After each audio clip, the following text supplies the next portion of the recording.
সম্মানীয় দর্শক বন্ধুগণ, পশ্চিমবঙ্গ সরকারের তরফ থেকে বাংলা শস্য বীমা প্রকল্পে আর্থিক সাহায্য ছাড়া হয়েছে। যে সকল কৃষকের ফসল নষ্ট হয়েছে তাদেরই এই প্রকল্পের মাধ্যমে ফসল নষ্টের ক্ষতিপূরণ দেওয়া হয়।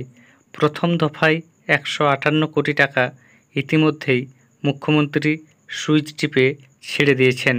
দ্বিতীয় দফায় আরও টাকা দেওয়া হবে। এখনও পর্যন্ত যে আপডেট, মুখ্যমন্ত্রী জানিয়েছিলেন 321 কোটি টাকা দেওয়া হবে। তার মধ্যে প্রথম দফায় 158 কোটি টাকা কৃষকদের দেওয়া শুরু হয়েছে। এই টাকা জেলায় জেলায় বিভিন্ন কৃষকদের অ্যাকাউন্টে ইতিমধ্যেই পৌঁছে গেছে এবং টাকা পাওয়া নিয়ে বেশ কিছু অভিযোগও এসেছে।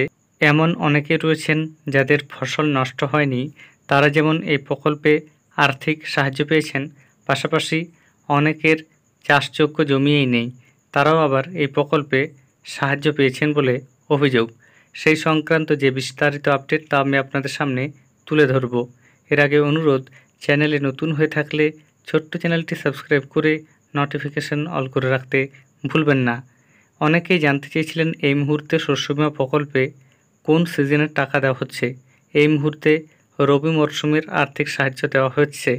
যে সকল কৃষক রবি মরশুমে ফসল চাষ করেছিলেন এবং যাদের ফসল নষ্ট হয়েছে বা ক্ষতি হয়েছে তারা টাকা পাচ্ছেন।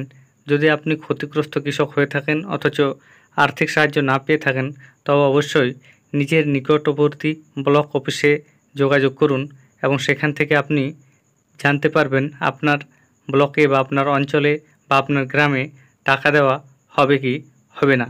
চলুন আজকে যে আপডেট সেই সম্পর্কে প্রতিবেদনে কি বলা হয়েছে সরাসরি আপনাদের আমি দেখিয়ে দিচ্ছি। কৃষি বিমাতেও এবার দুর্নীতির অভিযোগ যাদের 1 ছটাকও জমি নেই, যারা চাষই করেননি, তারাই পেয়েছেন রবি মরশুমের শস্য চাষের কৃষি বিমার ক্ষতিপূরণ। অথচ রবি মরশুমের শস্য চাষের প্রকৃত ক্ষতিগ্রস্তরা ক্ষতিপূরণ পাওয়া থেকে বঞ্চিত হয়েছেন।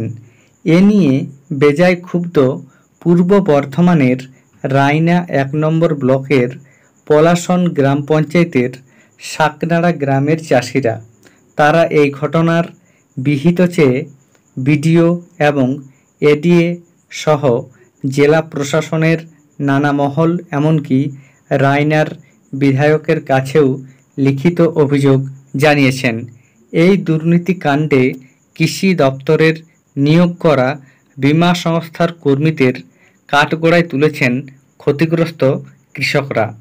চাষিরা তাদের অভিযোগে প্রশাসনকে জানিয়েছে, রবি মরশুমে কৃষি বিমার জন্য তারা আবেদন করেছিলেন, কিন্তু শাকনাড়া গ্রামের হাতে গোনা কয়েকজন ছাড়া বাকি আর কেউ বিমার টাকা পায়নি। আর অনেকের অ্যাকাউন্টে বিমার টাকা ঢুকেছে, তারা কেউ চাষাবাদেই করেন না, এমনকি কারো কারো বাড়ির কেউ আবার সরকারি কর্মচারী। চাষিরা তাদের অভিযোগে এই উল্লেখ করেছেন, এমন অনেক বিমার টাকা পাওয়া ব্যক্তি রয়েছেন যাদের নিজের অঞ্চলে জমি নেই, অন্য অঞ্চলের তাদের জমি আছে বলে দেখানো হয়েছে। এছাড়াও একই মরশুমে 2 বার বিমার টাকা পেয়েছেন এমন ব্যক্তিও রয়েছেন। এমনকি বিমা সংস্থার হয়ে চাষিদের তথ্য সংগ্রহের কাজে যুক্তদের আত্মীয়রাও বিমার টাকা পেয়েছে বলে বঞ্চিত চাষিরা অভিযোগ করেছেন। এই নিয়ে চাষিরা বিডিওর কাছে অভিযোগ দায়ের করেছেন। অন্যদিকে রায়না 1 পঞ্চায়েত সমিতির কৃষি কর্মাধ্যক্ষ বামদেব মণ্ডল এই নিয়ে তার ক্ষোভ প্রকাশ করেছেন। তিনি বলেন, কৃষি দপ্তরে অনেক গরমিলের কাজ হয়।